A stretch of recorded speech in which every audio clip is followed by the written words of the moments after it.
নমস্কার, আমি রজত শুভ্র মুখোটি। এসএসসিএনে আপনাদের সবাইকে স্বাগত। আমাদের চ্যানেল, আমাদের এই পডকাস্ট, মূলত আমরা কলকাতা এবং বাংলার দিকপাল ফুটবলার, ক্রিকেটার, তাদের ইন্টারভিউ আপনাদের সামনে তুলে ধরি এবং তা বেশ আপনাদের পছন্দও হয়। এই ভোটের আবহে আমরা ঠিক করলাম যে বাংলার এবারের ভোটে যারা দাঁড়িয়েছেন এমন কিছু গুরুত্বপূর্ণ প্রার্থী, তাদের কাছে আমরা যাব। তাদের কাছে রাজনীতির তুলনায় আমরা বেশি আলোচনা করব স্পোর্টস নিয়ে।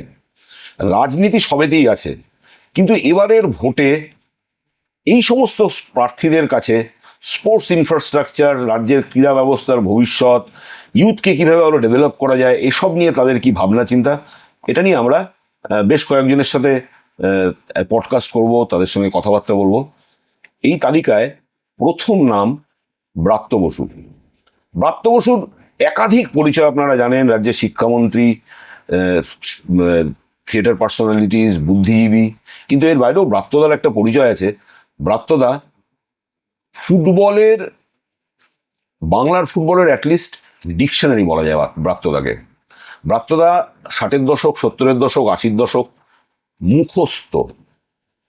সেই ব্রাত্যদাকে আমরা সামনে পেয়েছি। ব্রাত্যদার ইন্ট্রোডাকশনটা কেমন লাগলো? ভালো, মানে 60-এর দশক অতটা জানি না। 70 থেকে আমি মূলত, কারণ 70-এর সময় খেলার পত্রিকাগুলো বেরোতে শুরু করি। তুমি যদি খেলার পত্রিকার কথা বলো, মানে আলাদা করে, আর মানে আমার মনে হয় যে 60-এর দশকে আরেকটা ইম্পর্টেন্ট জিনিস, সেটা হচ্ছে 6-এর থেকেই মতিরঞ্জি জবে থেকে আনন্দবাজারের স্পোর্টস এডিটর বলেন, খেলার অনেক মানে মানে রিপোর্টিং এ অনেক পরিবর্তন এলো। কিন্তু খেলাকে প্রথম পাতায় নিয়ে এলো আজকাল অশোক দাশগুপ্ত।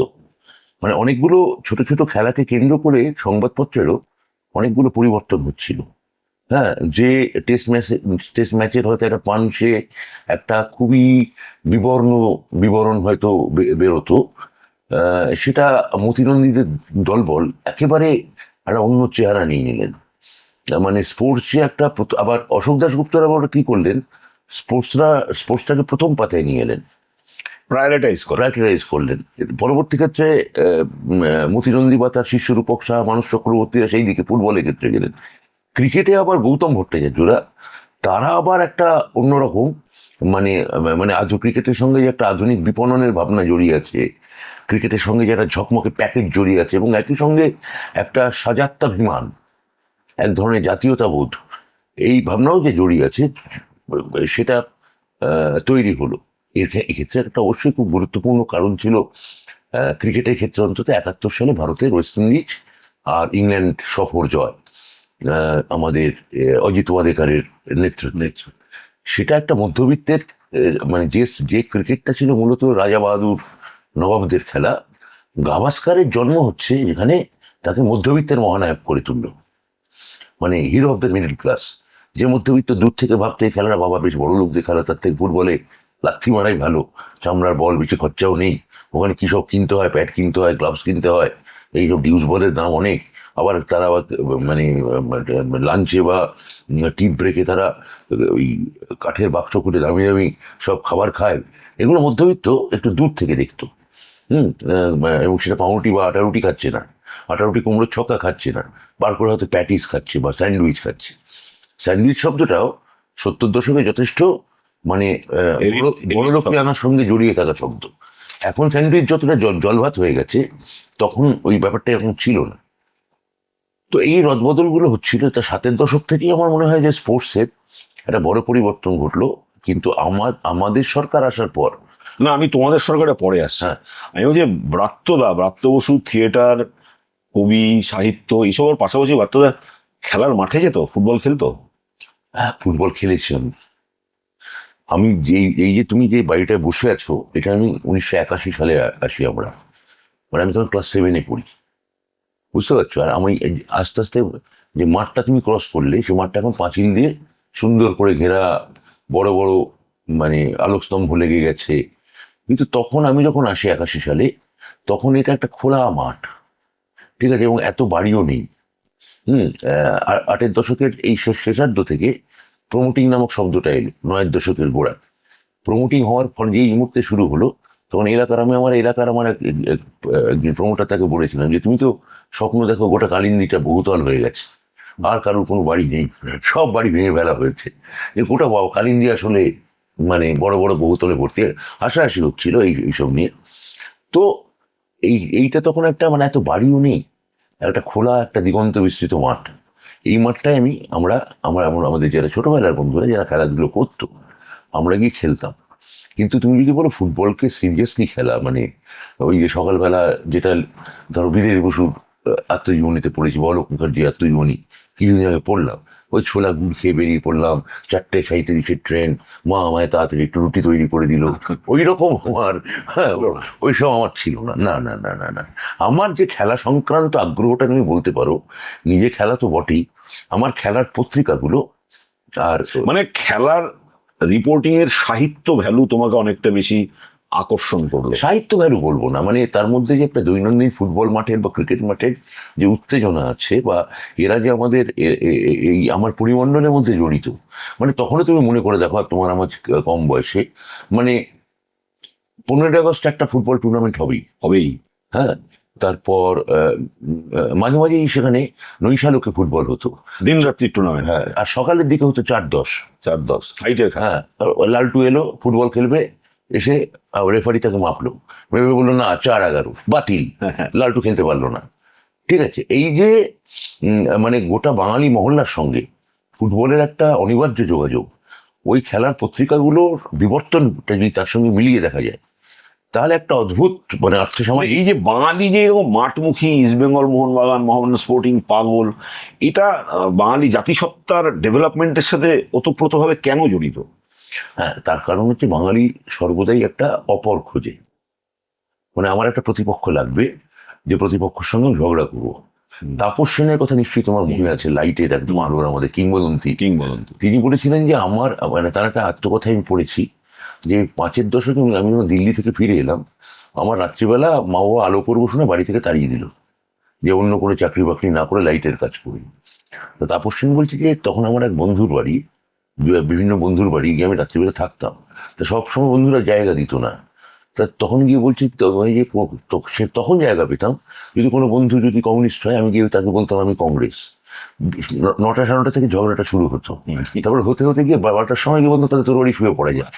হ্যাঁ, তারপর বা গিয়ে যদি কেউ যদি বলতে যে আমি ইস্ট বেঙ্গল, তাপস দেখিয়ে তাকে বলতেন আমি তাহলে মোহনবাগান।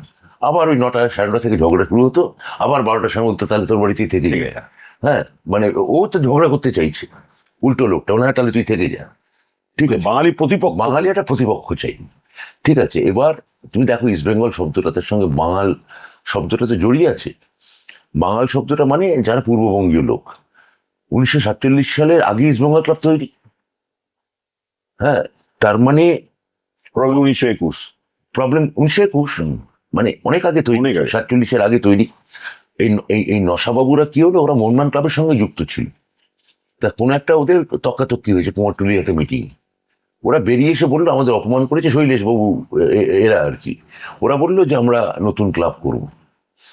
ঠিক আছে, আর 47 সালে দেশভাগ হয়ে যাওয়ার ফলে বাঙাল ঘুটি কলকাতায় একটা আলাদা মাত্রা পেল, শিলমোহর পড়ে গেল। হ্যাঁ, এবার নইলে তুমি ভেবে দেখো যে আমি একটা যদুনাথ সরকারের লেখায় পড়েছি, 47 সালে কলকাতার যা জনবসতি, তার যা ঘনত্ব, সেটা হচ্ছে অবাঙালি বাঙালি প্রায় সমান সমান সমান। এই যে মুহূর্তে বাঙাল ইনফিল্ট্রেশন ঘটলো, সে মুহূর্তে বাঙালির সংখ্যা বেড়ে গেল। হ্যাঁ, তাই যদুনাথ সরকার বলছে রক্তের সঙ্গে রক্ত মেশাতে হবে, এদের আহ্বান করো, এদের নিজেদের দূরে সরিয়ে রেখো না, এরা এরা এখন তুচ্ছ সাধন করছে, আগামী দিনে এদের প্রজন্মই দাঁড়াবে। যদুনাথ সরকার বক্তৃতা আছে, ইউনিভার্সিটি ইনস্টিটিউটে দেওয়া বক্তৃতা। তো এই যে তাহলে তাহলে একটা ঘটি বাঙালির সঙ্গে মিলে গেল ইস্ট বেঙ্গল মোহনবাগান। এদেশীয় যারা তারা যেন মোহনবাগান, আর ও যারা ওপার বাংলা থেকে এসছে তারা ইস্ট বেঙ্গল। কিন্তু গোষ্ঠপাল থেকে সুব্রত ভট্টাচার্য যারা মোহনবাগানে খেলেছেন বাঙাল, তারা বাঙাল। আবার আমার নিজের ধারণা তরুণদের বাগনানের ছেলে আগাগোড়া ইস্ট বেঙ্গলে খেলেছে, বা চুনি গোস্বামী কিন্তু বাঙাল। হ্যাঁ, আবার ইস্ট বেঙ্গলে এরকম প্রচুর প্লেয়ার আছে যারা মূলত ঘটি, ইস্টবেঙ্গল সাপোর্টারও আছে। এখন ঘটি বাঙাল ব্যাপারটা অপশ্রেয়মান, মানে দূরে চলে যাচ্ছে। হ্যাঁ, যে মুহূর্তে বাঙাল ঘটি বিবাহ, আগে তো বাঙাল ঘটির বাড়িতেও বিয়ে হতো না, ঘটিরা ঘটির বাড়ি বিয়ে করতো, বাঙাল বাড়িতে বিয়ে করতো। কিন্তু যে মুহূর্তে রক্ত মিশতে শুরু করলো, সে মুহূর্তে বাঙাল ঘটি ব্যাপারটাও আস্তে আস্তে অবসলিউট, মানে বিলীয়মান হয়ে গেল, বিলীয়মান। হ্যাঁ। তো এই আর ব্রাত্যতা মাঠে যাওয়া মোহামেডানের সঙ্গে কিন্তু আবার মানে একটা মাইনরিটি কমিউনিটি জড়িয়ে আছে। খুবই ইন্টারেস্টিং দেখো যে যে আমাদের এখানে কেন্দ্রীয় সরকারের দলটি, আমি রাজনৈতিক কথা বলবো না, যে তত্ত্ব দেয় যে তাহলে সেই অনুযায়ী ইস্টবেঙ্গলের সঙ্গে মোহামেডানের খেলা হলেই মারপিট হওয়ার কথা বেশি। 67 সালে সারমাদ খানের ভীষণভাবে আহত হচ্ছেন কোন ম্যাচে? মোহামেডান ম্যাচ। তাহলে তিনটে ক্লাবের খেলার সময় কিন্তু গ্যালারিতে মারপিট হয়েছে। এমন নয় যে তারা ইস্টবেঙ্গল মোহামেডানের হয়েছে, ইস্টবেঙ্গল মোহামেডান হল না কেন? কারণ 50s মানে দেশভাগের পরে পরে ইস্টবেঙ্গলের প্রাণের মণি কে? তার নাম আমিদ খান। তাহলে আমাদের এখানে ওই যে এই এই এই পার্টিটা যে তত্ত্ব দেয় যে প্রথম থেকে একটা ডিভিশন ছিল, হ্যাঁ না তাহলে এগুলো ছিল না, মানে খেলা এগুলোর ঊর্ধ্বে ছিল। হ্যাঁ, লেফট ব্যাকে কে, লেফট আউটে কে? সালে। 49-এ প্রথম ইস্টবেঙ্গলের হয়ে বিদেশি প্লেয়ার কে গোল করছে? ফখরি, পাকিস্তান থেকে এসছে। ঠিক আছে, তো এই খেলা সবসময় এটার ঊর্ধ্বে থেকেছে। হ্যাঁ, তুমি বলতে পারো রাজনীতির লোকেরা খেলা বলো সংস্কৃতি বলো এখানে মানে ধর্মের এক ধরনের সারাক্ষণ একটা ইঞ্জেকশন দিয়ে ঢুকিয়ে দেওয়ার চেষ্টা করে গেছে, কিন্তু বাঙালি চিরকাল এসবের বাইরে ভেবেছে। তো এই এই যে কিন্তু তিনটে ক্লাবই একটা অপর পেয়ে গেল, মানে আমার একটা প্রতিদ্বন্দ্বী আছে। ইস্টবেঙ্গলের চির প্রতিদ্বন্দ্বী মোহনবাগান এবং মোহামেডান, মোহামেডানের চির প্রতিদ্বন্দ্বী ইস্টবেঙ্গল মোহনবাগান, মোহনবাগানের চির প্রতিদ্বন্দ্বী ইস্টবেঙ্গল এবং মোহামেডান। আর যেহেতু ইস্টবেঙ্গল বা মোহনবাগানের ক্লাব দুটো মূলত বর্ণ হিন্দুর সমবায় তৈরি, ফলে ওদের যখন দেখা হতো সেটা একটা এটা একটা আলাদা মাত্রা পেত। তখন ঘটি বাঙাল, ইলিশ চিংড়ি এই জাতীয় শব্দগুলো ঢুকতে শুরু করলো।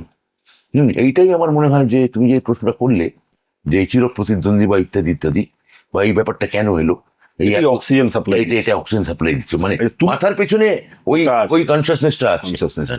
সেটা হেরিডিটি ওয়াইজ বহন করে নিয়ে যাচ্ছেন। আচ্ছা, ব্রাত্যতা মাঠে যাওয়া কবে থেকে শুরু করলো? 1985-এর 83-তে প্রথম একবার আমি ক্লাস 9-এ যখন পড়ি তখন ইস্টবেঙ্গল পোর্ট ট্রাস্ট ম্যাচ দেখতে গেছিলাম। ঠিক আছে, সেটা ইস্টবেঙ্গল 2 গোলে যেতে, কার্তিক সেটা তপন দাস গোল করে। তারপরে 85 সালের লিগের ম্যাচ মোহনবাগান মোহামেডান দিয়ে আমি শুরু করি সল্টলেক স্টেডিয়ামে। তার আগের বছর 84 সালে সল্টলেক স্টেডিয়াম, তখন নাম ছিল যুবভারতী ক্রীড়াঙ্গন, সেটা হয়নি, সল্টলেক স্টেডিয়ামই নাম। সেটা 84 সালে খুলে দেওয়া হয়েছে পাবলিকের জন্য, এবং সেখানে প্রথম বড় ম্যাচ হচ্ছে 84 সালে শিল্ড ফাইনাল, যেখানে সুদীপ চ্যাটার্জির বানানো বল থেকে কার্তিক শেঠ গোল করলেন এবং মোহনবাগান হেরে গেল। 85 সালের লিগে মোহনবাগান এবং মোহামেডান ম্যাচ, যেটা 0-0 ড্র হয়, সেই ম্যাচটা দিয়ে আমি মানে কলকাতা ফুটবলে দেখতে শুরু করি নিয়মিত। হ্যাঁ, কিন্তু আমি মানে আমার বাড়ি থেকে যেহেতু সল্টলেক স্টেডিয়ামটা কাছে ছিল, তুমি যদি আমাকে বলো আমি কি নিয়মিত ইস্টবেঙ্গল বা মোহনবাগান মাঠে গিয়ে ম্যাচ দেখেছি, দেখিনি। র্যাম্পার্ট না না না না না না, আমি ইস্টবেঙ্গল মাঠে গিয়েও ম্যাচ দেখেছি, মোহনবাগান মাঠে গিয়েও ম্যাচ দেখেছি, কিন্তু আমার মূলত যাতায়াতটা ছিল যুবভারতী ক্রীড়াঙ্গন, হ্যাঁ, বা বিবেকানন্দ স্টেডিয়াম এখন যেটার নাম। তো এইভাবেই আমার খেলা দেখা শুরু হয়। মানে এই ব্রাত্যতা যে এই ফুটবলের পোকা, পিন্টু চৌধুরী থেকে শুরু করে বাবু মানি, অসংখ্য নাম সব মুখস্থ, ব্রাত্যতার বাংলার ফুটবলের বর্তমান দশা দেখলে দুঃখ হয়, খুব দুঃখ হয়, খুবই দুঃখ হয়। এবং একই সঙ্গে মনে হয় যে ওরা যে এগিয়ে গেল, দেখো মানে 70-তেও কি যদি নর্থ ইস্ট ফেনোমেনাটা থাকতো, মানে 70-এ বাইরে থেকে সিকিম থেকে খেলতে আসছেন প্রেম দর্জি, প্রথমে মোহামেডানে, তারপর ইস্টবেঙ্গলে খেললেন। হ্যাঁ, প্রেম দর্জি বোধ হয় 81 সালে ইস্টবেঙ্গলে সই করেন। তো তার আগে মোহামেডানে এসেছিলেন প্রেম দর্জি। তার আগে নর্থ ইস্টের সিকিম থেকে আসেন প্রেম দর্জি, বোধহয় ক্যান্সারে মারা গেছেন, আমি খবর পেয়েছি, আমি মানে পুরোটা বলতে পারবো না। তো প্রেম দর্জি আর সময় নর্থ ইস্ট ফেনোমেনা কোথায়? তার আগে নেপালি ফুটবলার এসছে, নেপাল থেকে এসছে শ্যামথাপা পূর্বসূরি রাম বাহাদুর। হ্যাঁ, এখন এই যে মিজোরাম, মণিপুর, তারপর আমাদের মেঘালয়, এখান থেকে এই যে হাজার হাজার ছেলে নেমে যাচ্ছে সমতলে, ওটা যদি 70-তে থাকতো তাহলেও কিন্তু বাংলার ফুটবল কিন্তু চৌপাট হয়ে যেত।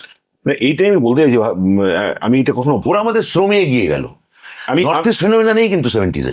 না, এক্স্যাক্টলি আমি এটা বলছি, নর্থ ইস্টের যে উত্থানটা, তাতে যা পড়াশোনা করি বা দেখি, তাতে যেমন গভর্নমেন্টের একটা কিন্তু হিউজ উদ্যোগ আছে, প্লাস কিছু প্রাইভেট উদ্যোগও আছে। গভর্নমেন্টের কোনো উদ্যোগ নেই, আমি তোমায় বলছি। মণিপুর চিরকাল জ্বলে এসছে, এখনো জ্বলছে। কিছু কিছু প্রাক্তন ফুটবলার গিয়ে, এবং যারা যেমন ধরেন যে টিএফএ থেকে আগত রেনেডি সিং, তিনি একটা একাডেমি করলেন। সুরকুমার সিং, তিনি ওখানে গিয়ে একটা একাডেমি করেছেন। হ্যাঁ, লোরেন্দ্র সিং, তার একটা একাডেমি আছে। তো আমাদের এখানে তো এরকম অনেক একাডেমি হয়েছে, তাহলে আমাদের এখানে এটা হলো না কেন? কি মনে হয় তোমার অ্যাজ অ্যান অবজারভার? মানে সত্যি কথা আমি বলতে পারবো না তোমায়। আমার মনে হয় যে ওদের জীবনের প্রতিষ্ঠা পাওয়া ফুটবলকে কেন্দ্র করে, এবং সেখানে যে দারিদ্র্যের মধ্যে, অকল্পনীয় দারিদ্র্য এবং জীবন সংগ্রামের মধ্যে পাহাড়ে ওদের কাটাতে হয়, ফুটবল তাদের একটা মুক্তির স্বাদ এনে দিয়েছে। আমাদের এখানে হয়তো ছেলেদের আরো অনেক অপশন আছে। নাকি নাকি আগে ফুটবল বাংলায় যে মধ্যবিত্ত বা নিম্ন মধ্যবিত্ত পরিবারের ছেলেরা খেলতো, তারা এখন ফুটবল খেলে না, তারা এখন মোর অ্যাট্রাক্টেড টু ক্রিকেট। দেখো, একটা বড় কারণ হচ্ছে মানে নতুন শতাব্দীতে সৌরভ গাঙ্গুলির আবির্ভাব অ্যাজ এ ক্যাপ্টেন। পরবর্তী ক্ষেত্রে সৌরভ যখন ক্যাপ্টেন হলেন, এবং তারপর পরপর লক্ষ্মীরতন শুক্লা, মনোজ তিওয়ারি, ঋদ্ধিমান সাহা, আর আরো অনেকে, মানে অনেকে। হ্যাঁ, আমি মানে সব নাম করছি না। মানে এদের পরপর আবির্ভাব কিন্তু ওই যে ক্রিকেট একাডেমিগুলোর এক ধরনের জয় জয়কার করছে, জয়যাত্রা ঘটাচ্ছে। আর বাঙালি মধ্যবিত্ত ছেলে বাবা মারাও তাদের ছেলে মেয়েদের পাঠিয়ে দিচ্ছে হচ্ছে ওই ক্রিকেট একাডেমিগুলোতে। হুম।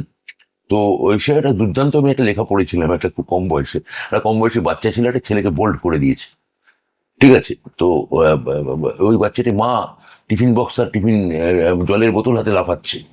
হ্যাঁ, পাশ থেকে যে বাচ্চাটি আউট হয়ে গেছে, তার মা বলেছে, চাকার একটা মুরলীধরন, আরেকটা মুরলীধরন। ঠিক আছে, মুরলীধরন তৈরি হচ্ছে। মানে এই যে মারাও ইনভলভ হয়ে গেছে। মাও ইনভলভ হয়ে গেছে। ঠিক আছে না, এই যে আমি তোমার সঙ্গে একবার কথাতে তুমি বলেছিলে যে এই যে ট্রেন লাইন দিয়ে, কলকাতার থেকে ট্রেন লাইন যতদূর আছে ততদূর থেকে ফুটবলাররা ফুটবলার এসছে। তুমি দেখো, এখন সায়ন ব্যানার্জি বাঙালি একটু এর তুলনায় একটু কৃতি প্লেয়ার। আমি সুভাষিস বোস বা সৌভিকের কথা ধরছি না, মানে যেহেতু ওরা প্রায় the verge of the retirement, মানে মোহনবাগানের লেফট ব্যাক আর ইস্ট বেঙ্গলের যে মাঝখানে। দীপেন্দু তো মানে কোথাকার ছেলে আমি জানি না। বসিরহাট মনে হয়। না, স্টপার দীপেন্দু। স্টপার দিবেন। হ্যাঁ, ও কি বসিরহাটের ছেলে? না মনে হয়। হ্যাঁ, দেখো, যদি হয় তাহলে ট্রেন লাইন আছে, বরাবরই আছে, কারণ ওখান থেকেই কিন্তু মীর বোস, অলোক দাস, নাসির আহমেদ সব বসিরহাট থেকে আসছে। তারপরে ট্রেন লাইন যেখানে যেখানে গেছে, সেখান থেকে ফুটবলাররা, মানে যাতায়াত ব্যবস্থা যত, যোগাযোগ যত বেড়েছে। আসানসোলের ছেলে হচ্ছে সায়ন। তা আসানসোল থেকে 70s বা 80s তুমি কি বলতে পারবে কোনো ফুটবলার এসছে? উত্তর হচ্ছে নেই।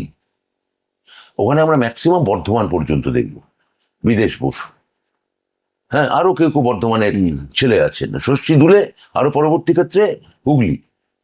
আসানসোল থেকে আসছে মানে যোগাযোগ ব্যবস্থার এখন পর্যাপ্ত উন্নতি ঘটে গেছে, মানে শুধু ট্রেনের উপর ডিপেন্ড করতে হচ্ছে না। মানে যে আসানসোল থেকে কোলফিল্ড আগে লাগতো প্রায় 6 ঘন্টা, হ্যাঁ, এখন তো রাস্তাঘাট এত ভালো হয়ে গেছে যে হু করে চলে আসতে পারে। কিন্তু আসানসোল থেকে বাকিরা আসছে না কেন? যোগাযোগ ব্যবস্থা তো শিলিগুড়ির সঙ্গে এখন চমৎকার হয়ে গেছে। 70s উত্তরবঙ্গের ফুটবলার কোথায়? কলকাতায় একমাত্র সুভাষ ভৌমিক ফ্রম রায়গঞ্জ। হ্যাঁ, তার মানে যোগাযোগ ব্যবস্থা যত কলকাতা মহানগরীর সঙ্গে, যত এই সড়কগুলো, মহাসড়কগুলো কলকাতা শহরে এসে মিশছে, তত এদের আসার সুবিধে ঘটছে। তার আগে কি, শিশির ঘোষ আসছেন রিষড়া থেকে, সুধীর কর্মকার আসছেন রিষড়া থেকে, তরুণ দে আসছেন বাগনান থেকে, মনোরঞ্জন ভট্টাচার্য আসছেন বেলঘড়িয়া থেকে, সুব্রত ভট্টাচার্য আসছেন শ্যামনগর থেকে। দেখো, সব মেন লাইন, এবং কলকাতা থেকে খুব বেশি খুব হলে 1 ঘন্টা। মানে উনি যদি ওনার কম বয়সে ভোর 4:30 বা 5টারও ট্রেন ধরতে পারেন, 6টার 6:30টার মধ্যে কলকাতা মাঠে ঢুকে যেতে পারছে। মানে সুব্রত ভট্টাচার্য বা মনোরঞ্জন ভট্টাচার্য বা শিশির ঘোষ বা ভাস্কর গাঙ্গুলি যদি সমান প্রতিভা নিয়ে শিলিগুড়ি, জলপাইগুড়ি, কোচবিহারে থাকতো সেই সময়, সে আসতে পারতো না, সে আসতে পারছে না তখন। মানে গৌতম সরকার কোথাকার ছেলে? সিথির মোড়, বরানগর। মানে কলকাতা এবং কলকাতার উপকণ্ঠ। হ্যাঁ, ওইদিকে এই হরিনাভি অমিত ভদ্র, হ্যাঁ, চন্দন দাস নাকতলা, হ্যাঁ, তো ওই অমিত দাস বারুইপুর, হ্যাঁ, দীপঙ্কর রায় মাঝদ্রোণী না নাকতলা, মাঝদ্রোণী বোধ হয়, নাকতলা। মানে সবই কলকাতা যত স্প্রেড করছে। কলকাতা আগে কি বলা হতো? শ্যামবাজার থেকে ভবানীপুর, এই তো বলা হতো কলকাতা, মানে 60s 70s। তারপর আস্তে আস্তে যত কলকাতা কর্পোরেশন তার কাজ বাড়াতে শুরু করলো, মহানগরী ছড়াতে শুরু করলো। কিন্তু এই যে বড় বিস্তীর্ণ এলাকা, এখানে আমাকে সেদিন একজন জিজ্ঞেস করছে যে এইরকম আপনার এলাকায় তো স্কুল আছে এতগুলো। আমি বললাম যে তো স্কুল আছে মানে সেটা তো শিক্ষামন্ত্রীর দায়িত্ব হতে পারে না। মানে আমি বলতে চাই যে ধরা যায় যে বাবা বলে খুবই ক্রীড়ামন্ত্রী ছিলেন সুভাষ চক্রবর্তী, সল্টলেক থেকে কজন ফুটবলার এসছে, সল্টলেকে ফুটবলার থাকতে পারে, মহিদুল ইসলাম থাকেন, হ্যাঁ, মোহামেডানের 79 সালে আসা মোহামেডানের স্টপার, পরবর্তী ক্ষেত্রে ইস্ট বেঙ্গল 88 সালে আসেন। কিন্তু মহিদুল ইসলাম তো এসেন্সিয়ালি হচ্ছে মফস্বল থেকে আসা ছেলে। এই যে মফস্বলের সঙ্গে কলকাতার যোগাযোগ, এটা কি ইতিহাসের কি পরিণাম দেখো। এখন যোগাযোগ এত ভালো, কিন্তু the far the boy is coming from the far Asansol, Naktala থেকে আর কোনো ছেলে আসছে না, রিষ্টা থেকে কোনো ছেলে আসছে না, এমনকি আমাদের হাওড়া থেকে কোনো ছেলে আসছে না। হাওড়ায় ভাবো সুদীপ চ্যাটার্জি শিবপুর, ভাই শৈবাল চ্যাটার্জি শিবপুর, অলোক মুখার্জি ইছাপুর, বিকাশ পাজি বলুঘাটি। তোমার এগুলো তো মানে হ্যাঁ, না আমি বলছি কৃষাণুদে নাকতলা। ইতিহাসের পরিণাম মানে কি অদ্ভুত পরিণাম তুমি ভাবো। মানে আধুনিকতা বাড়ছে, ডেভেলপমেন্ট হচ্ছে, যোগাযোগ তীব্রভাবে বেড়েছে। একটা কলকাতায় আসতে গেলে আগে ট্রেন ডিপেন্ড করতো, এখন ভলভো বাস হয়ে গেছে। আমরা তো এইবার একটু ছোট করি। এই যে তুমি বলছো 7-এর দশক 8-এর দশক, সল্টলেক স্টেডিয়াম, সুভাষ চক্রবর্তী, তুমি কি মনে করো যে লেফট আমলের তুলনায় তৃণমূল আমলে স্পোর্টস এই ফিল্ডটায় তৃণমূল গভর্নমেন্ট বেশি ডেলিভার করেছে? দেখো পলিটিক্যালি তুমি যখন জিজ্ঞেস করো আমি তো বলবো সে তো করেইছে, কারণ পরিকাঠামোগতভাবে একটা হিউজ চেঞ্জ হয়ে গেছে। জেলা ফুটবলের ক্ষেত্রেই আমি ধরা যাক যে এতগুলো, আমি আমার জেলার উদাহরণ দিচ্ছি, সেটা হচ্ছে যে এতগুলো স্টেডিয়াম তৈরি হয়েছে। আমরা আগে কি বুঝতাম যে ইস্টবেঙ্গল মোহামেডান গ্যালারির বাইরে আমরা জানতাম বড় ম্যাচ মানে হবে ইডেন গার্ডেনে। 80 সালে সে বিখ্যাত সেমিফাইনাল রুদ্ধশ্বাস ম্যাচ, এমনকি সকাল 8:30টায় ইডেন গার্ডেনে মোহামেডান খেলা শুরু হয়েছে, তাই না? 80 সালের সেমিফাইনালের কথা বলছি। এই বিকেন্দ্রীকরণ ঘটলো প্রথম কোথায়? প্রথম যখন যুবভারতী ক্রীড়াঙ্গন এলো। এখন কলকাতা লিগ কোথায় হয়? কল্যাণীতে হয়, নৈহাটিতে হয়। হ্যাঁ, আরেকটা যেন কোথায় হলো? কলকাতা লিগ কল্যাণী, নৈহাটি। তুমি তো ছিলে প্রত্যেকটা, আমি তোমায় তো মতামত দিতে দেখেছি। হ্যাঁ, উত্তর 24 পরগনা এবং নদিয়ার বিস্তীর্ণ অঞ্চল, কল্যাণী তো নদিয়া। তো এই যে মানে গ্যালারিগুলোর বিরাট সংস্কার হলো, পরিকাঠামোর একটা হিউজ চেঞ্জ হলো, অ্যাস্ট্রোটার্ফ চলে এলো হকিতে। হ্যাঁ, সল্টলেক স্টেডিয়াম নতুন করে সাজানো হলো, তার বাইরে নতুন করে করা হলো, এতগুলো সরকারি একাডেমি তৈরি হলো। হ্যাঁ, কিন্তু তুমি তো বলো প্রোডাক্ট, বাঙালি প্রোডাক্ট। তুমি ভাবো যে মুখ্যমন্ত্রী সঞ্জয় সেনের কোচিংয়ে এতগুলো ছেলেকে চাকরি দিলেন তিনি, যারা সন্তোষ রবি জিতলো, যারা 77-এ কলকাতায় ম্যাচ, বাংলা পাঞ্জাবকে 3-0 গোলে হারাচ্ছে। শেষ গোল করছেন হেড দিয়ে সুরজিৎ সেনগুপ্ত, আমাদের হুগলির ছেলে, এবং গোল করে পাঞ্জাবের গোলকিপারকে সুরজিৎ সিং বারপোস্ট ধরে, সুরজিৎকে হারিয়ে বারপোস্ট ধরে ঝুলে পড়ছেন। ঠিক আছে, তো এই যে মফস্বলের যে বাঙালি, তুমি যেটা বললে মধ্যবিত্ত বা নিম্নবিত্ত ছেলেদের আগমন, এদের কি করে ফুটবলমুখী করা যায়? কারণ এদের হাতে নর্থ ইস্ট আসছে কেন? ওদের কাছে ফুটবলটা একটা মুক্তি। আমাদের বাঙালি মধ্যবিত্ত ছেলের কাছে এখন ফুটবল কি মুক্তি? মানে সে তাকে একটা জীবনের প্রতিষ্ঠা দেবে, সে কি এটা ভাবছে? তার কারণ হচ্ছে আমাদের সময় আবার এতগুলো এই মানে খেলে চাকরির ব্যাপার, এডুকেশনাল স্কোপ আরো বেড়ে গেল। মানে আগে আমরা কি বুঝতাম যে একটা মানে স্কুল থেকে বেরোবো, একটা ভালো কলেজে পড়বো, তারপর যদি কলেজের পর যারা সায়েন্স টাইন্স নিয়ে পড়ে তারা টয়ফিল জিআরই দিয়ে বাইরে চলে যাবে, আর যারা আর্টস কমার্স নিয়ে আমাদের মতো একটু মানে পিছিয়ে পড়া ছেলে তারা একটা মেন স্ট্রিম কলেজে পড়বে, পড়ে একটা ভালো চাকরি করবে। এই যে কেউ এখন ফার্মেসি পড়ছে, কেউ এআই পড়ছে, কেউ অমুক পড়ছে, কেউ তমুক পড়ছে, এই এত অপশান। হ্যাঁ, এই এত অপশন তো ছিল না। তা এদের কাছে আমার নিজের ধারণা যে ছেলেদের কাছে স্পোর্টসটা সেই রকম মানে পিঞ্চ করছে না। যে সময় সৌরভ গাঙ্গুলির উত্থান হচ্ছে, 93 সালে কলকাতায় ঢুকছেন বাইচুং ভুটিয়া সিকিমের তিনকিথাম গ্রাম থেকে, প্রথম ম্যাচ নামছেন সালে এয়ারলাইন্স কাপে এবং ভিক্টোরিয়া ক্লাবের এগেনস্টে বাংলাদেশের 5-1 ইস্ট বেঙ্গল ম্যাচটা যেতে শেষ গোলটা 10 মিনিটের জন্য বাইচুংকে নামানো হয়। বাইচুং নেমে একটা গোল করে। আমি সেদিন মাঠে ছিলাম, আমি দেখেই বুঝেছিলাম the new talent has come. এবার বাইচুংকে দেখে আগে যেটা সুরজিৎ সেনগুপ্তকে দেখে মানুষ এক্সাইটেড হতো, পরবর্তী ক্ষেত্রে মানে বাঙালিদের হিরো হয়ে গেল বাইচুং বা বিজয়ন, হ্যাঁ, যে কেরলে থেকে এলো। ত্রিচি থেকে আসছে।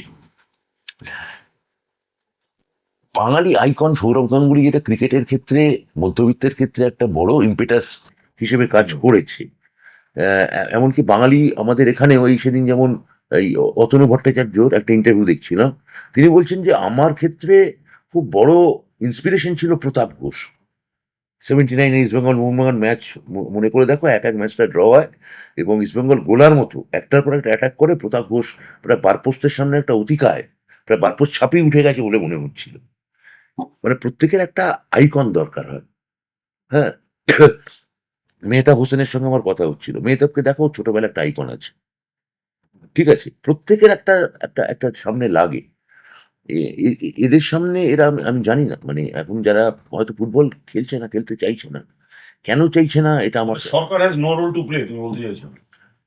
তো সরকার, তুমি যদি স্কুলে তোমাকে যদি মিড ডে মিল দেওয়া হয় তোমার বাড়িতে, তোমার ছেলে মেয়েকে ধরা যাক, আমি কথার কথা বলছি, তুমি যদি ফ্রিতে সমস্ত কিছু দিয়ে দাও, তারপর তুমি যদি বলো আমি স্কুলে যাব না, কেউ যদি একটা বলে, সরকার তো পুলিশ পাঠিয়ে তুলে নিয়ে যেতে পারে না। কেউ যদি বলে আমি ফুটবলটা খেলবো না, সে তুমি কি করতে পারো, কিভাবে করলে হয় সেটা নিয়ে অনেক হয়তো যারা সত্যিকারের ক্রীড়া গবেষক তাদের সঙ্গে কনসালটেন্সি করা উচিত। এটা তো এমনকি ভারতীয় ফুটবলের তো খুবই দুরবস্থা। কি করছে ওখানে সচিব, কি করছে, তাদের স্পোর্টস পলিসি কি তুমি জানো? ভারতবর্ষে এই মুহূর্তে একটাও স্পোর্টস পলিসি অব্দি নেই। দেখে নতুন ক্রীড়ানীতি ঘোষণা করলো, কমনওয়েলথ গেমস অনুষ্ঠিত হতে যাচ্ছে, আমি অলিম্পিক বিট করবে। আমি বলছি যে ক্রিকেট বা ফুটবলের ক্ষেত্রে পলিসিটা, ফুটবলে তো একটা পলিসি থাকতে হবে। হ্যাঁ, টোগোর মতো দেশ বিশ্বকাপ খেলছে, এই আর কি হচ্ছে? 140 জনসংখ্যায় আমরা 25টা প্লেয়ার আমরা তৈরি করতে পারবো না। ওরা কেন ইউরোপে পাঠাচ্ছে না কোনো একাডেমিতে? যে টাকাটা খরচা করছে স্পোর্টসের পেছনে, 50টা ছেলেকে ইউরোপে একাডেমিতে পাঠাক, আর চুক্তি করুক ওদের পরিবারের সঙ্গে যে খেলে ওখানে খেলতে পারবে না, দেশেরই খেলতে হবে, বা খেললে বার্সেলোনা যদি খেলো তো খেলো, খেলতে হলে দেশের নাগরিকত্ব, বাইরে তুমি কিছু নিতে পারবে না। এইভাবে তৈরি করো। মিলোভানের মতো একটা অত বড় কোচ এসেছিল, তার পেছনে এখানে যেভাবে লাগা হয়েছিল, মানে অকল্পনীয়, অকল্পনীয়। মিলোভান মানে আমার মানে মিলোভানের পথ যদি পরবর্তী ক্ষেত্রে ভারতীয় কর্মকর্তারা যদি অনুসরণ করতেন, আমার মনে হয় ভালো হতো। আরেকটা জিনিস জানতে চাই, অনেকের সঙ্গে কথা বলি যে ক্রীড়াক্ষেত্র কি রাজনীতি মুক্ত হওয়া উচিত। মানে আমি বলছি যে একটা বিরাট সংখ্যক মানুষ অভিযোগ তোলে রাজ্যের শাসক দল, কেন্দ্রের শাসক দল সবার বিরুদ্ধে, যে ক্রীড়াক্ষেত্রের যে মেইন অর্গানাইজেশন, মেইন জায়গাগুলো, সেগুলো প্রচন্ডভাবে রাজনীতির কন্ট্রোল। ভারতবর্ষে এখন একমাত্র উপজীব্য হচ্ছে রাজনীতি। সিনেমা সারা ভারতবর্ষে রাজনীতি দিয়ে পরিবৃত, সংস্কৃতি পরিবৃত, অন্যান্য যে মানে রাজনীতি হচ্ছে সব জায়গায় এখন ডমিনেন্ট ফ্যাক্টর। তুমি যদি রাজনীতিবিহীন কোনো ক্রীড়ার জগতের কথা ভাবো, তার জন্য যে মানে কয়েক হাজার বছরের মানসিক পরিশীলন দরকার, যে শুদ্ধতা দরকার, যে এটাকে আমি রাজনীতির মধ্যে আনবো না। রাজনীতি সর্বগ্রাসী হয়ে গেছে। তা তুমি যেটার কথা বলছো ওটা খালি স্পোর্টস না, অনেক কিছুরই রাজনীতি থেকে সরানো দরকার, কিন্তু আমাদের দেশে সেই পরিবেশ এখন নেই। রাজনীতি ডমিনেন্ট ফ্যাক্টর। তুমি যে কোনো লোককে তুমি যদি জিজ্ঞেস করো যে এই মুহূর্তে ক্লাসিক্যাল গানের সব থেকে বড় সিঙ্গার কে কে আছে ভারতবর্ষে বা কলকাতা শহরে যারা বাস করেন, কোন মারাঠি এখনো কলকাতায় থাকেন এবং এসআরএতে থাকেন, অনেক লোক সত্যি বলতে পারবে না, জানে না। কিন্তু সেই একই লোককে তুমি যদি জিজ্ঞেস করো যে গোয়ার সমন্তক পার্টির অমুক জায়গায় কটা সিট আছে, সে হয়তো বলে দেবে। না, কিন্তু আমি মনে করি, আমি তোমায় জিজ্ঞেস করছি যে স্পোর্টস কি আদৌ, বা স্পোর্টস বা তুমি যেটা বলছো যে আদৌ কি রাজনীতি নিরপেক্ষ হওয়া উচিত? কেন হবে রাজনীতি নিরপেক্ষ? আমি তো বিশ্বাস করি না রাজনীতি নিরপেক্ষ হওয়া উচিত, কারণ এইগুলো এখন রাজনীতি মানে তুমি কি বুঝছো সেটা আমি জানি না। এক্স্যাক্টলি, আমি রাজনীতি মানে কি তুমি না, বলছো ব্রাত্য যে বসু বিজেপি, তৃণমূল, সিপিএম নয়, ব্রাত্য বসু তো একটা পলিসি আছে। ব্রাত্য বসু যারা রাজনীতি সমাজের সামনে আছে, সে তো নীতি নির্ধারক। সেই নীতি নির্ধারক তো তার স্পোর্টসে আসলে ক্ষতি কি? আমি এটাই জানতে চাইছি। বরাবর তাই হয়েছে। এখন কল্যাণ চৌবে আছেন, প্রাক্তন ফুটবলার, আগে প্রিয়রঞ্জন 10 মিনিটে ছিলেন, এদের অরুণ জেটলি ছিলেন। অরুণ জেটলি ছিলেন। তো এদের প্রত্যেকের তো একটা পলিটিক্যাল আইডেন্টিটি আছে। ক্রিকেটের ক্ষেত্রে গৌতম গম্ভীর, তার পলিটিক্যাল আইডেন্টিটি নেই? বরাবরই তো আছে। তা এটা আজকে এসছে তা তো না, তো পলিটিক্যাল লোক থাকবে। মাধবরাও সিন্ধিয়া, মাধবরাও সিন্ধিয়া ছিলেন, উনি, হ্যাঁ, অরুণ জেটলি। অরুণ জেটলি, আবার অশোক ঘোষ থেকে জিয়াউদ্দিন, এরা আবার মানে রাজনৈতিক লোক ছিলেন না।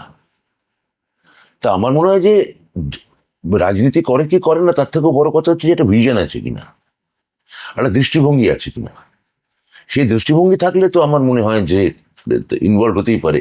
কিন্তু সেটা আবার নির্ধারণ করবেন যে একদম মাথায় যারা বসে আছেন। আমার মুখ্যমন্ত্রী যেমন ইনফ্রাস্ট্রাকচার বা যখন এই ক্লাবগুলোকে দিনের পর দিন সময় দিয়েছেন, তা একটা বলো তো আমাকে, একটা মানে জামশেদপুর চালায় টাটা এফসি, ওড়িশা চালায় ওড়িশা সরকার, ওড়িশা এফসি, অন্যান্য জায়গায় চালায় ব্যবসায়ী। কোন রাজ্যের মুখ্যমন্ত্রী ক্লাবগুলোর সঙ্গে বসে পেশেন্ট হিয়ারিং দিয়ে তাদের স্পন্সর অব্দি জোগাড় করে দেন? একটা শতাব্দী প্রাচীন ক্লাব ভবন স্পোর্টিং, হ্যাঁ, তার তাকে পাশে এসে দাঁড়িয়েছেন মোহামেডানের পাশে মুখ্যমন্ত্রী। তাহলে আমার মুখ্যমন্ত্রীকে দিয়ে ঠিক এই বিচারটা করা যাবে না, উনি ব্যতিক্রম। সত্যিকারের শুভবুদ্ধি সম্পন্ন, যাদের স্পোর্টস নিয়ে একটা ভাবনা আছে, তাদের স্পোর্টস নিয়ে কিছু করার আছে, সেই রকম লোক যদি রাজনীতির থেকে যদি আসেন, আমি তো মনে হয় না কোনো প্রবলেম আছে। হ্যাঁ, সুভাষ চক্রবর্তী যেমন ফুটবল ভালোবাসতেন, প্রিয়রঞ্জন দাসমুন্সী ফুটবল ভালোবাসতেন, কি করেছেন অন্য কথা, কি সুভাষ চক্রবর্তীকে স্পোর্টস মিনিস্টার হিসেবে কত নাম্বার দেবে ব্রাত্য বসু? উনি মারা গেছেন, উনি আমি তবুও বলছি। হ্যাঁ, না, আমি কেন ওনাকে নম্বর দিতে যাবো? কি নম্বর দেবো, মানে কি করেছেন উনি, আমি এটা বুঝতে পারছি না। যুবভারতী ক্রীড়াঙ্গন করেছেন, সেটা খুবই বড় কাজ হয়েছে। তারপর একটা স্টেডিয়াম করেছেন। ওভারঅল ফুটবলের গ্রোথের জন্য এত বড় স্টেডিয়াম, হ্যাঁ, ভালো, ভালো তো, আমি বলছি তো ভালো। কিন্তু সরকারি একাডেমি থেকে সেই সময় যখন 70s এবং 80s, মানে কলকাতা ফুটবলের স্বর্ণযুগ, লেট 70s থেকে 77 বামফ্রন্ট আসে, আর ফুটবলের এই রেজোনেন্সটা ধরো ফুরিয়ে যাচ্ছে, মানে চলেছে অন্তত 2006-07 অব্দি। তারপর আস্তে আস্তে এই বিশ্বায়ন এই ফুটবলের এই চেহারাটা নিল। মানে শেষ বাঙালি ফুটবলার আমি বলবো, খুবই নামকরা আন্তর্জাতিক স্তরে, মানে দেশের হয়ে খেলেছে টেলেছে, কে আছেন? মেহতাব হোসেন, সৈয়দ রহিম নবী, আহ, আর আর আর আর বাঙালি ছেলে ফাল্গুনী দত্ত তো চোট লেগে গেল, এরা আছেন, এই চন্দন দাস, তারপর ওরা অবশ্য একটু আগে। হ্যাঁ, তো এই সময়টা বাঙালি ফুটবলার সরকারি উদ্যোগে কেউ উঠেছে কি? উত্তর হচ্ছে না, ওঠেনি। মানে বাংলার ফুটবলের অবক্ষয়ের জন্য হ্যাঁ, আমি কোনো সরকারকে দায়ী করতে চাই না, আমি বলছি যে সরকারি উদ্যোগও কিছু ছিল না। মানে as a sports minister Subhash চক্রবর্তীর মূল্যায়ন তুমি কিভাবে করো? আমি বলছি যে আমি কিছু করি না, আমি মূল্যায়ন মানে আমি করবো কিভাবে? মানে একটা কিছু কংক্রিট থাকতে হবে। তুমি সল্টলেক স্টেডিয়াম যথার্থই বলেছো। আর আর আর কি করেছে? সরকারি কোন একাডেমি করেছেন? কোন কোন মানে স্কুল থেকে পর্যায়ে গিয়ে একাডেমি তৈরি হয়েছে, বা স্পোর্টস পর্যায়ে ছোট ছোট একাডেমি তৈরি হয়েছে? 90s-এর প্রথম ফুটবলের গুরুত্বপূর্ণ ঘটনা কি আমাদের দেশে? টিএফএ তৈরি হওয়া। তো আমাদের সরকার যদি ব্যতিক্রমী সরকার সেই সময় থেকে থাকে, স্পোর্টস প্রেমী হয়ে থাকে, যদি একটা সঠিক ক্রীড়া মন্ত্রী থাকেন, তা আমাদের এখানে রাজ্যে একটা এবং যদি শিল্পের ক্ষেত্রে তাদের এত ভালোবাসা থেকে থাকে, টিএফএ কে দিয়ে রাজ্য স্তরে একটা একাডেমি হলো না কেন সেই সময়? যে টাটা স্পোর্টস একাডেমি তাদের করলো, তাদের ব্রাঞ্চ কেন কলকাতা শহরে হলো না? সেটা কেন জামশেদপুরে হলো? একটা ব্রাঞ্চ হতে পারত কলকাতায়, বা কোনো কলকাতার কোনো প্রত্যন্ত কোনো মফস্বলী শহরে বা স্টেডিয়াম লাগোয়া। সে উদ্যোগও তো নেওয়া হয়নি। অর্থাৎ 70s বা 80s-এ বা 90s-এ পুঁজি সম্পর্কে বাঙালির যে গড় অনীহা, এবং পুঁজি চায়ও আবার পুঁজিকে যে গালাগালও দেয়, রাজনীতিবিদকেই চায় আবার রাজনীতিবিদকেই গালাগাল দেয়। এই যে গড় এক শ্রেণীর বাঙালি আছে যে মানে বাড়িতে যদি মাংসের রোববার ঠিকঠাক রান্নাটা না হয়, হয়তো পলিটিশিয়ানকে গালাগাল দিচ্ছে। ঠিক আছে, এরকম তো একটা শ্রেণী আছে। তো বা অফিসে তো বস বস বকেছে, পলিটিশিয়ানকে গালাগাল দিচ্ছে। মানে রাজনীতিবিদদের একটা জেনেরিক নাম নন্দ ঘোষ। নন্দ ঘোষ, হ্যাঁ। তো এই যে আমি বলছি যে একটা তো মানে পুঁজি নিয়ে যে অনীহা, বামফ্রন্ট সরকার সেটাকেই মূলত কিন্তু প্যাম্পার করে গেছে। ফলে স্পোর্টস মিনিস্টারেরও আলাদা করে কিছু করার ছিল না। স্পোর্টস মিনিস্টার আমাদের এখানে সব থেকে বড় উদ্যোগ কি, সব থেকে বড় কাজ কি করেছেন না, তিনি হোপ 86 করেছেন। এখন তুমি যদি এটাকে বলতে চাও যে ক্রীড়া কেন্দ্রিক উদ্যোগ, মেনে নেবো। কিন্তু একটাই তফাৎ, হোপ 86 সঙ্গে মেসিরটা প্রাইভেট উদ্যোগে এসেছিল, মানে পশ্চিমবঙ্গ সরকার জড়িত ছিল না। হোপ 86 প্রত্যক্ষভাবে পশ্চিমবঙ্গ সরকারের উদ্যোগ ছিল, এবং এমনকি সেদিন মাননীয় মুখ্যমন্ত্রীও সেদিন ওখানে উপস্থিত ছিলেন।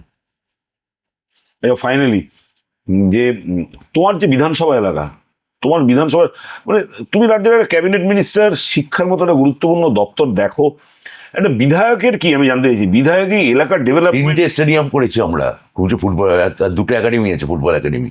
অনেক কষ্টে লেগে থেকে অবশ্য সেটা আমার একজন প্রাক্তন ফুটবলার 84 সালে ইস্ট বেঙ্গলে সই করেন, স্টপার, অনেক হয়তো নাম জানেন না, কিন্তু ইস্ট বেঙ্গল উনি ছিলেন বোধহয় এরিয়ান থেকে, দেবদ্যুতি দেবনাথ 84 সালে ইস্ট বেঙ্গলে সই করে।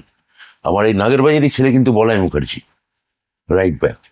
ঠিক আছে, আরেকটু এগিয়ে যাও, স্টপার হচ্ছে মতি সিং, এই স্ট্রাইকার হচ্ছে মতি সিং, 85 সালে এরিয়ান থেকে ইস্ট বেঙ্গলে আসে।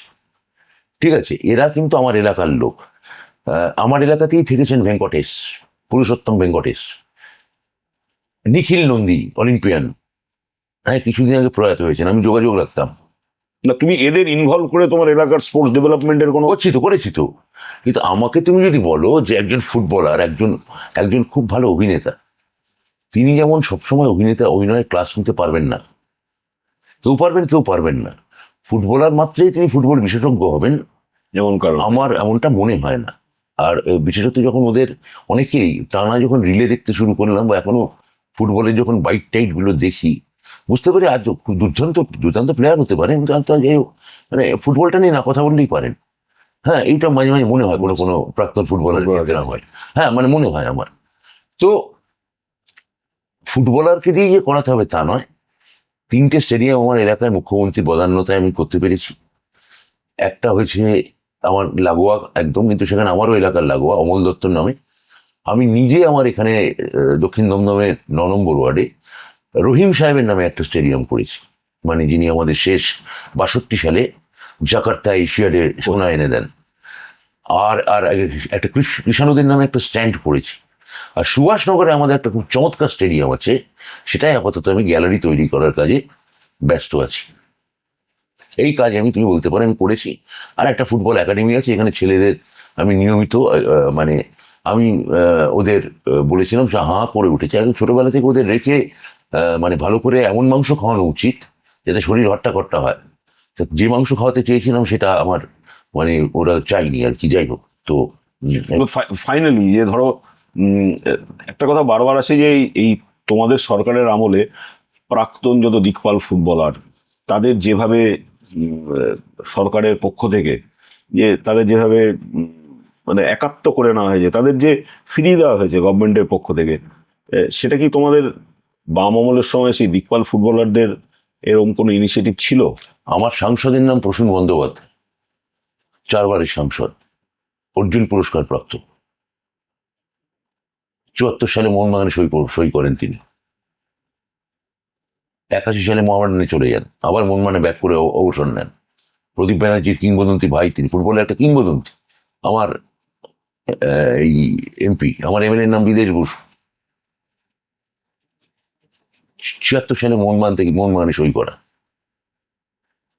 আমার আরো ফুটবলার আছে আমাদের সঙ্গে। এবার ম্যাকও জয়েন করেছে, সেই কোচবিহার থেকে প্রার্থী হচ্ছে। হ্যাঁ, ম্যাকও আছে। হ্যাঁ, তো আমরা সবসময় প্রাক্তন ফুটবলারদের আমার নেত্রী সম্মান দেখিয়েছেন। বাম আমলে কোথায় একটা ফুটবলার বিধায়ক বা এমপি ডাকা হতো?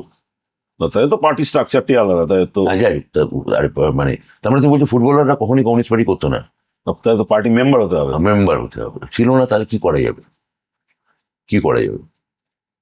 ফাইনালি ভোটে অনিল চ্যাটার্জি বা অনুপ কুমার পার্টি মেম্বার ছিলেন? বিপ্লব চ্যাটার্জি পার্টি মেম্বার আমি জানি না। পার্টি এরা তো বিধায়ক পদে লড়েছেন। লড়েছেন। হ্যাঁ, তারা ফুটবলারকে দিয়ে কি ক্ষতি হতো? Anil Chatterjee party member? আমি জানি না, তুই বলবে হ্যাঁ এই তো এই অমুক পার্টি কার্ড নাম্বার বার করে দেখাচ্ছি। তারা ফুটবলারকে দিলে কি ক্ষতি ছিল?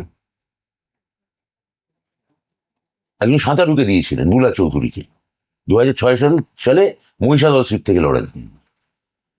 হ্যাঁ, আর এক জ্যোতির্ময় সিকদার, তিনিও অ্যাথলিট। তা বাংলার যদি প্রাণের খেলা যুবভারতী ক্রীড়াঙ্গন করা, বামফ্রন্ট সরকার ফুটবলারকে কেন একটা এমএলএ বা এমপি করেনি? এমন একটা রাজ্যসভার টিকিট অব্দি দেয়নি বাম বাম বাম দলগুলো। কারণটা কি মনে হয়? ফুটবল বা ফুটবল সম্পর্কে বরাবরই এক ধরনের মানে যেমন ওদের সামাজিক একটা দৃষ্টিভঙ্গির মধ্যে একটা এলিট উচ্চমন্যতা কাজ করেছে, ফুটবলটাকে নিম্নবর্গের খেলা বলে ভেবেছে। মৃণাল সেনকে রাজ্যসভায় পাঠানো যেতে পারে, কারণ মৃণাল সেনের সঙ্গে তার্কোভস্কির নাম জড়িয়ে আছে, গদার ফেলিনির নাম জড়িয়ে আছে, হ্যাঁ, কান ভেনিস ইত্যাদি জড়িয়ে আছে। নন্দনে ওখানে চুরুটে টান দিতে এটা ভাবলে ভাল লাগে। একটা ফুটবলার একটা মফস্বল থেকে উঠে এসে বলে লাথি মারছে, স করে ঠিক করে বলতে পারেন ওকে আমি এমএলএ করবো? আরে ওকেই এমএলএ করতে হবে, কেননা ও গিয়ে যে ফুটবলের কথাটা বলতে পারবে সেটা আর কেউ বলতে পারবে না। তাহলে বলো স্পোর্টসের ক্ষেত্রে তোমার আসলে কোনো, তার মানে তোমার কথাই প্রমাণ করছে, তোমার প্রশ্নই প্রমাণ করে বা যে কোনো পলিসি ছিল না। থ্যাংক ইউ ব্রাত্যদা, থ্যাংক ইউ। আমাদের সঙ্গে কথা বলার জন্য।